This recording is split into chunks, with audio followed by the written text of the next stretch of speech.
Welcome back, everyone, to Lore with Ludus Infinium. Today, we're going to talk about the 10th Legion, the Iron 10th, the Iron Hands, because Iron Warriors were the 4th, Iron Hands are the 10th, and Iron. Anyway, so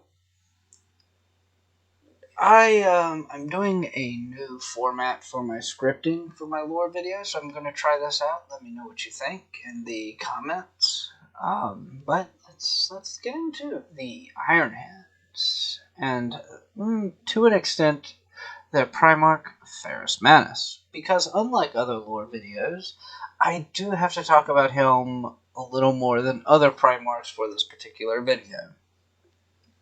So, the first thing I want to talk about is their combat style prior to their reunification with Ferrus Manus.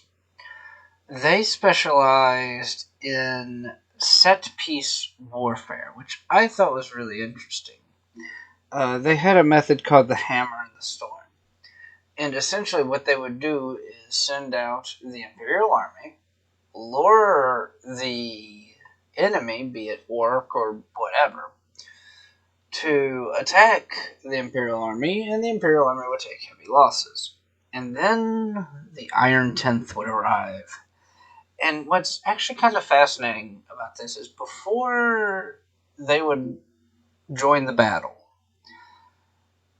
the Imperial Army, or whatever other force they were essentially using, would take heavy losses. After the fact, they really wouldn't. The 10th took near to no losses, or at least very minimal, and their allies did after they arrived on the field. And this was something that I thought was really kind of cool. And they have been compared to multiple times as in the Legion itself is an engine of war. They're very methodical. They go at, I won't say a walk or a run, but they keep pace. They don't slow down, and they grind away at the enemy. And I really, really like that about them. This was really cool to read. What was more interesting is when they were reunified with Ferrus Manus, it got worse. What little they cared about their allies on the battlefield went completely out the fucking window. And I thought that was very interesting. And Manus was an interesting Primarch, even though a short-lived one. Something I found very interesting, a lasting effect that he had on his legion, is they saw weakness as failure. Or, let me correct that. They saw failure as a weakness. And this goes to all aspects.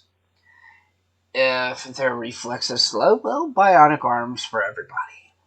They are really big in the cybernetics. And I'm going to get to that in the post-heresy part of the video. Because, something I love, I can't remember which Primarch I heard this about, but it was something to the extent of, if they could see their Legion in 40K, you could put an electric rod up their ass and generate enough electricity to run Terra based on how quick they were rotating. Manus, yeah, it kind of fits for him too, and it could have very easily been Ferrus Manus.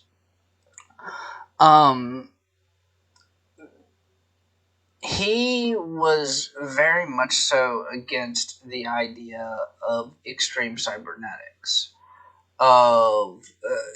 He saw failure as a weakness that needed to be purged, but he was not like the Mechanicus who like, the flesh is weak. Let's just we're going to cut off our arms and put on these great metal appendages. Yes, he never went that far. His legion, however, did after the Horus Heresy. To an extent, they did a little bit before, and he tried to put a stop to it, but it just got so much worse. During the Great Crusade, actually, unsurprisingly, they had such a fetish for cybernetic enhancements and technology that they got really close to the Legio Titanicus and the Adeptus Mechanicus. For obvious fucking reasons. So, with that all being said, let's talk about the Horus Heresy event.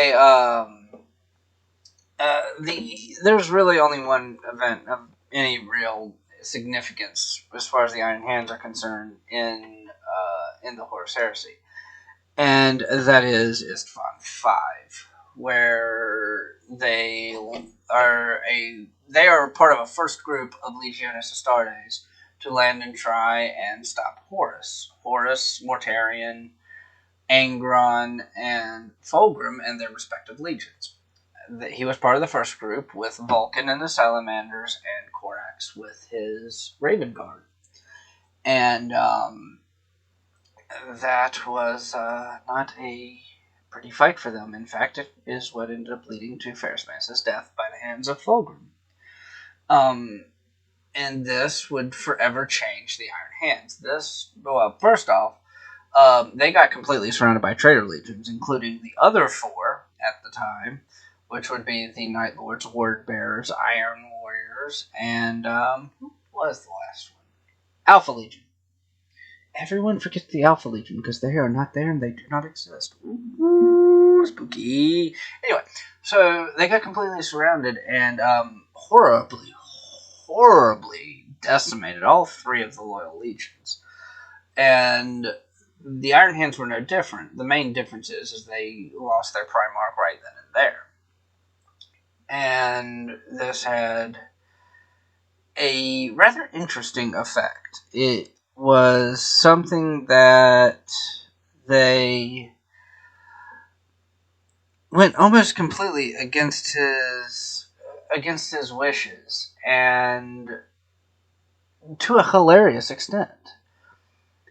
And now they're probably the closest related to the Mechanicus. They are probably the closest to actually being an equivalent of Adeptus Astartes that are a branch of the Adeptus Mechanicus.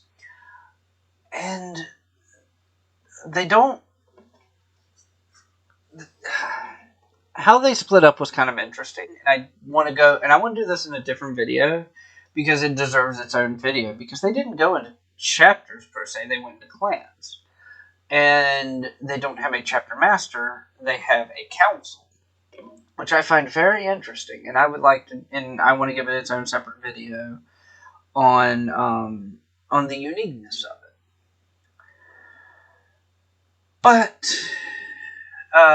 because I'm unfortunately doing this a bit last minute, and because this was at least all the information that I wanted to put into a basics video, I will end it there. This has been the Iron Hands, and they're rather interesting story, quite frankly. I would recommend anyone look them up. They're actually a really cool loyal legion. I've been knocking the loyal legions for a long time, but I'm starting to come around to them. I still don't think they're better than the traitor legions, but they're a lot better than I gave them credit for. So with that being said, I have been Ludus Infinium, and if you would like to support the channel, please subscribe, hit the notification bell, leave a like, leave some comments, let me know what you think. And I will see everyone in the next one. Bye!